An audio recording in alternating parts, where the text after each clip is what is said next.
दोस्तों, इस दुनिया में हर एक के संग कभी न कभी कोई ऐसी घटना घट जाती है जो उसे हमेशा याद रह जाती है।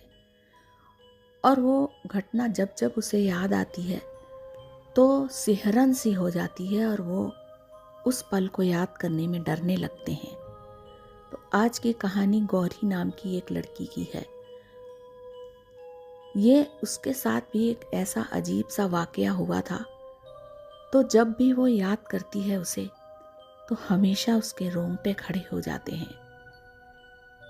तो अब कहानी को शुरू करते हैं। साथ ही आप लोगों से एक रिक्वेस्ट है कि जिन लोगों ने अभी तक चैनल को सब्सक्राइब नहीं किया है, वो चैनल को सब्सक्राइब करके अपने दोस्तों को कहानी शेयर करें और साथ में कहानी को लाइक करें और अपने कमेंट्स ज़रूर भेजें, जिससे मुझे पता चलता रहे कि आपको कहानी कैसी लग रही है।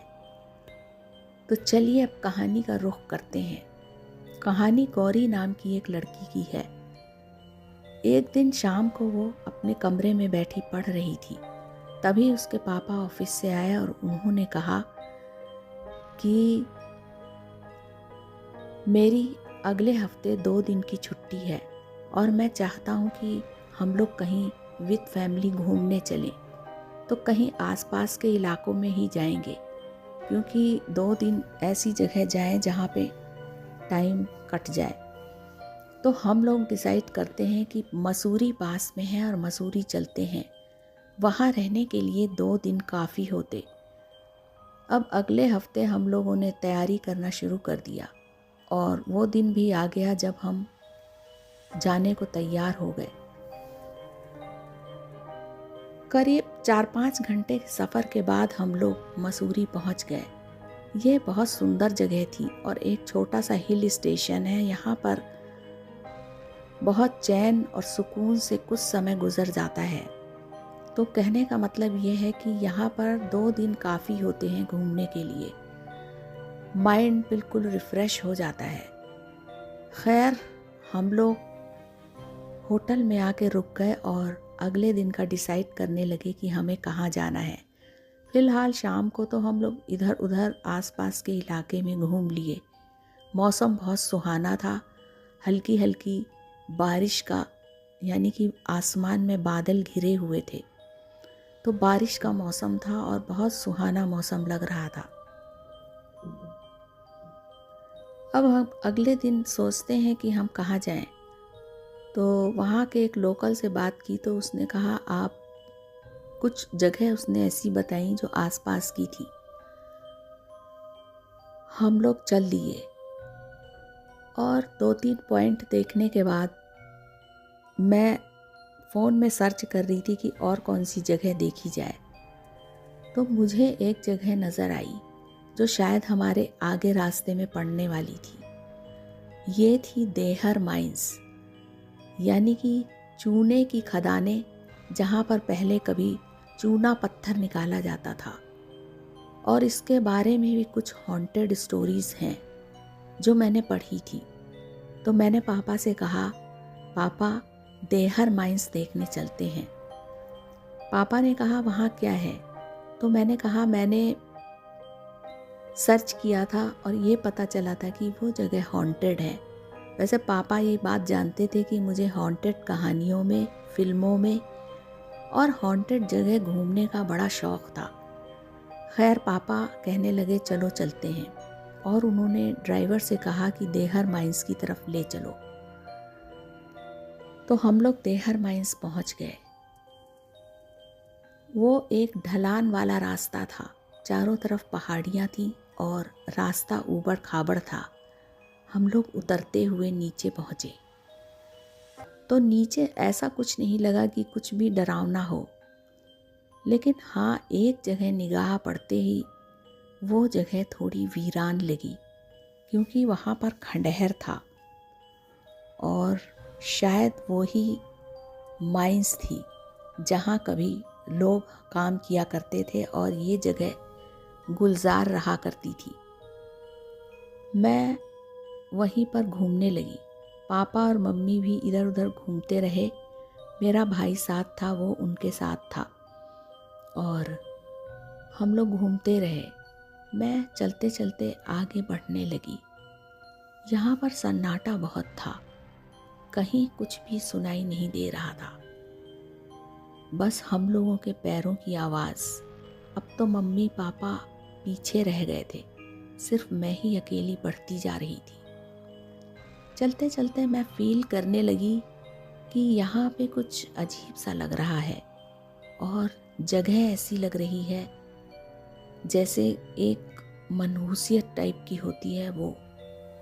तभी मुझे नीचे खाई के पास से कुछ आवाज़ आई। मैं ध्यान से सुनने लगी और मुझे ऐसे लगा जैसे कोई रो रहा है या सिसक रहा है। तो मैं उस तरफ गई, लेकिन वहाँ पे कहीं तो कुछ भी नहीं था। उसी समय मेरे कानों में तेज चीखों की आवाज़ आई। ऐसे लगा जैसे बहुत सारे लोग एक साथ चीख रहे हों। अब मुझे थोड़ा थोड़ा डर का एहसास होने लगा और मैं वापस मुड़ी।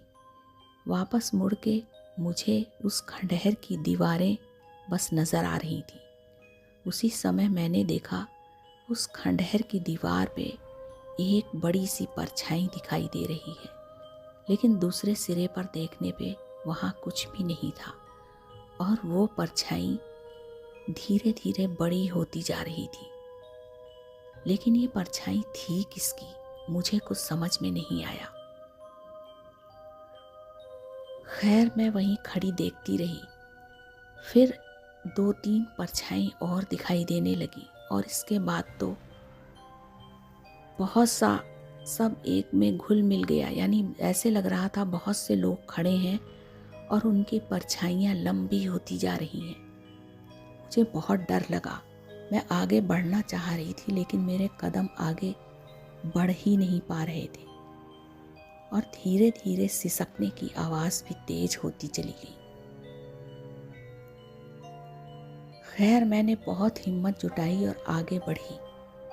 उन परछाइयों के बीच से होते हुए मैं आगे गई। बार बार मुझे ऐसे लग रहा था कि मेरे आसपास कोई लोग हैं जो चल रहे हैं और रोने चीखने की आवाज़ भी दूर से आ रही है। ये एक बहुत ही अजीब सा एहसास था जो मैं बयान नहीं कर सकती। मुझे बहुत डर लगने लगा और मैं आगे बढ़ी। तभी ऐसे लगा किसी ने मेरे दोनों पैर पकड़ लिए हों और बस मैं चीखने लगी। चीखते चीखते मुझे होश ही नहीं रहा कि क्या हुआ और मैं वहीं बेहोश हो गई। थोड़ी देर बाद ही मुझे हल्का सा होश आया और मैंने आंखें खोल के देखा तो देखा वहाँ मेरे पापा थे, भाई और मम्मी, साथ में 3-4 लोग और भी थे। उन्होंने मुझे होश में लाने के लिए मेरे मुंह पर पानी के छींटे मारे और मुझे होश आ गया। अब मैंने इतने लोगों को सामने देखा तो थोड़ी हिम्मत बढ़ी, लेकिन मैं मुड़ मुड़ कर पीछे देख रही थी और मेरी हालत कुछ ठीक नहीं थी। मैंने पापा से धीरे से कहा, पापा यहाँ से चलो, और हम लोग वहाँ से निकल लिए। पापा ने मेरा हाथ पकड़ा और मुझे लेकर आगे बढ़ लिए। साथ में 4-5 आदमी जो थे वो भी साथ चले। अब हम लोग उसी ढलान वाली पहाड़ी से ऊपर चढ़ गए और अपनी गाड़ी के पास आ गए। ऊपर आकर मैंने एक बार फिर मुड़ के नीचे देखा तो अब की बार मुझे हंसी की हल्की सी आवाज़ आई। मैंने कान बंद कर लिए। खैर पापा समझ गए ये लड़की डर चुकी है और उन्होंने मुझे गाड़ी में बैठा दिया। तभी उन लोगों की बोलने की आवाज़ आई और उन्होंने कहा, साहब आप लोग यहाँ कहाँ आ गए? ये जगह तो भूतहा है। यहाँ पे रात दिन रोने चीखने की आवाज़ आती है और यहाँ कोई नहीं आता। कई लोग तो यहाँ जाके वापस भी नहीं आए और वो सीधे खाई में कूद गए। शायद उनका दिमाग काम नहीं कर रहा था, तो आप लोगों को यहाँ नहीं आना चाहिए था। खैर पापा चुपचाप सुनते रहे और फिर वो गाड़ी में बैठ गए और हम सभी वापस चल दिए। इसके बाद हम लोग सीधे होटल में आए और अगले दिन ही हम लोग वहाँ से निकल लिए।